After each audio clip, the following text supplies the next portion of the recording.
Bonjour, donc c'est le Chess Challenger 9 qui perd pied parfois dans la défense à l'équine en moins de 20 coups. Donc on va regarder ça.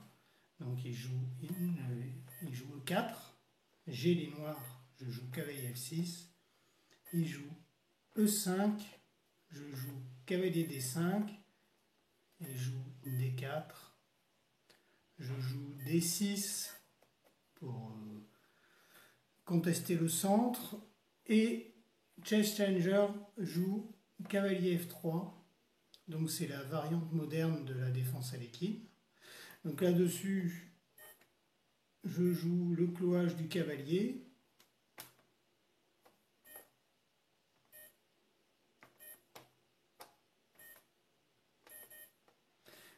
les blancs répondent en sortant le fou en E7 pour pouvoir roquer. Les noirs, puisqu'ils ont sorti le fou, ils peuvent avancer en E6 sans enfermer le fou pour pouvoir sortir le fou noir. Les blancs roquent.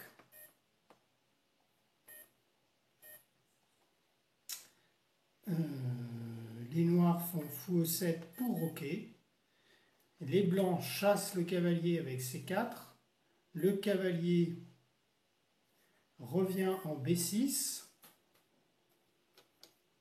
Les blancs continuent leur développement, cavalier C3. Les noirs roquent. Ici, les blancs terminent leur développement avec fou E3. Donc là, on est dans le répertoire de l'échiquier électronique, et on va mettre sur le niveau 4 pour avoir un petit peu de répondant. Et je décide de pousser E5, D5 pardon, pour ouvrir la diagonale du fou. Donc là, la réponse est encore immédiate, c'est-à-dire il propose C5 pour taquiner le cavalier qui est en B6. La réponse immédiate, ça veut dire que c'est encore le répertoire d'ouverture.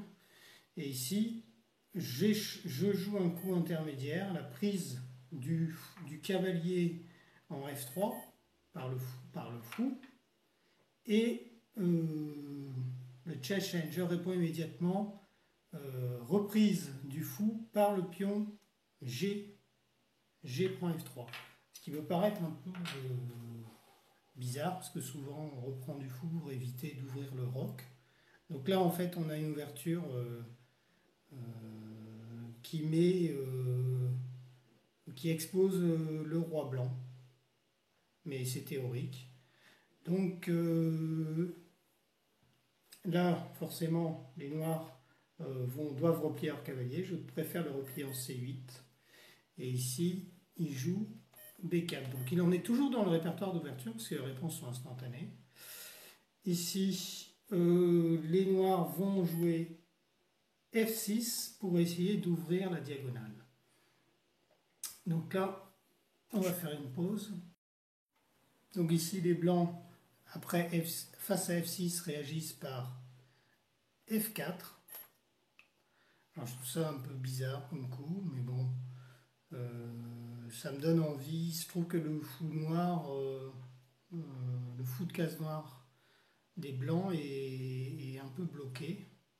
Du coup, ça me donne envie de pousser F5 pour limiter la portée du fou de case noire des blancs. Les blancs répondent par fou E3, D3, pardon. Donc, ce qui laisse en fait la possibilité de rentrer du côté du roc. Donc je vais essayer d'amener mes pièces du côté du roc des blancs pour taquiner. Donc en l'occurrence, je vais faire fou H4, mettre un peu de pression sur ce pion-là. Bon, je ne sais pas si c'est extraordinaire. Ce à quoi les blancs répondent par dame H5, obligeant en fait la dame à rester en contact avec le fou. et empêchant la dame blanche de faire dame 8 et dame G6 échec. Et donc ça me donne envie quand même de chasser cette dame en faisant G6. Et les blancs répondent par dame F6, qui à mon avis, H6, dame H6, qui à mon avis est une erreur, parce qu'en fait la dame elle est coincée, elle ne peut plus bouger, elle n'a plus de case, elle est enfermée, et donc du coup ça me donne envie d'amener un cavalier ici en F7, et pour ça en fait il faut que je sorte ce cavalier B8, que je fasse C6, ensuite D8 et ensuite F7. Donc pour ça, je vais déplacer ma dame de D8 à E7 pour laisser la case D8 pour le cavalier. Cavalier B8, cavalier C6, cavalier D8 et cavalier F7. Bon, peut-être qu'il va le voir, peut-être qu'il ne va pas le voir. On va voir ce qu'il joue. Donc là, il décide de jouer A4. Bon, ce qui me laisse tout juste le temps de sortir le cavalier, de B8 en C6.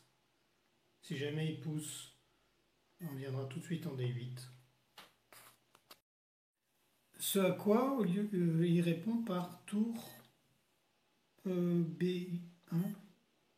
Donc là, moi j'avance mon cavalier en D8 et je vais menacer la dame. Et là, il y a une chance qu'il échange la dame contre la tour, normalement. Les blancs décident de pousser C6. Bon. Si j'attaque sa dame, il va me faire une fourchette entre ma tour et mon cavalier. Je suis obligé de reprendre. Je reprends avec le pion.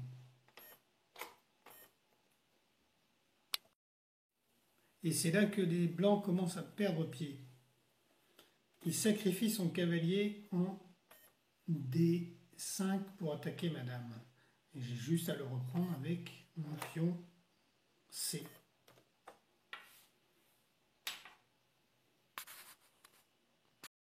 Et donc là, la panique continue, puisque plutôt que de prendre la tour, il a déjà sacrifié un cavalier, et maintenant il sacrifie le fou en F5, ce qui me permet de reprendre ce fou avec ma tour et lui empêche la possibilité de sacrifier sa dame contre la tour. Donc il a déjà perdu un cavalier et un fou pour essayer de retarder la prise de sa dame, mais rien n'y fait. Et au contraire, il empire sa situation. Donc là, les blancs jouent tour C1. On va comprendre ce qu'il veut faire. Et donc moi, j'attaque sa dame avec mon cavalier en F7. Sa dame étant enfermée, il pourrait même que la sacrifier sur un fou maintenant, vu que j'ai déplacé ma tour. Mais on va voir ce qu'il va faire. Donc là, dans un dernier coup de folie, les blancs sacrifient leur tour en C7. Donc là, l'idée, c'est si je prends la tour, la dame peut s'échapper en prenant le fou. Mais tout simplement, je vais prendre sa dame avec mon cavalier, qui n'est pas prenable, et lui prend ma dame avec sa tour. Cependant, donc on a fait un échange de dames. Cependant, moi je peux reprendre sa tour soit avec mon fou, soit avec mon cavalier. Je vais reprendre avec mon cavalier pour développer mon cavalier et sortir ma tour, ma dernière tour. Donc au final, effectivement, il a sauvé sa dame, et on a échangé les dames, mais en contrepartie, il a sacrifié une tour, un cavalier et un fou, c'est-à-dire 11 points, alors qu'il pouvait simplement échanger sa dame contre une tour et ne perdre que 4 points. Donc il a complètement perdu pied. Bon, maintenant il joue la tour en C1 pour prendre la colonne ouverte. Bon, je vais éviter qu'il rentre dans cette colonne en mettant ma tour en C8. S'il fait un échange, bon, bah, c'est pas grave, hein, c'est à mon avantage. Là, les blancs n'échangent pas les tours. Je préfère mettre sa tour en C5 en espérant que je fasse un pion passé. Bon, je vais pas échanger pour créer un pion passé, ça n'a pas d'intérêt. Donc ce que je vais faire, c'est que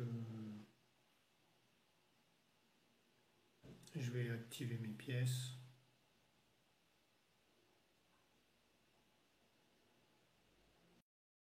Au coup cavalier G4 qui attaque E3, les noirs répondent par H3.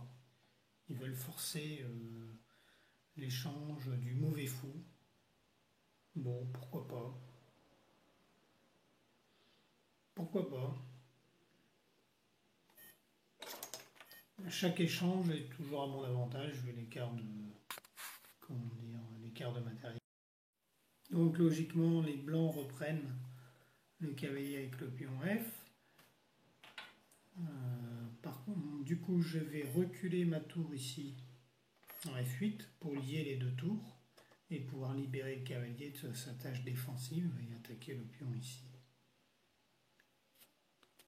Ici, logiquement, les blancs jouent roi G2 pour que lorsque je monte mon cavalier en F5 en attaquant ce pion, il puisse monter le roi ici. Ce qui me permettra, en libérant la case ici, de venir attaquer la tour et le pion. Donc les blancs décident de protéger leur pion. Je décide d'attaquer leur tour. Finalement, les blancs se résignent à échanger les tours.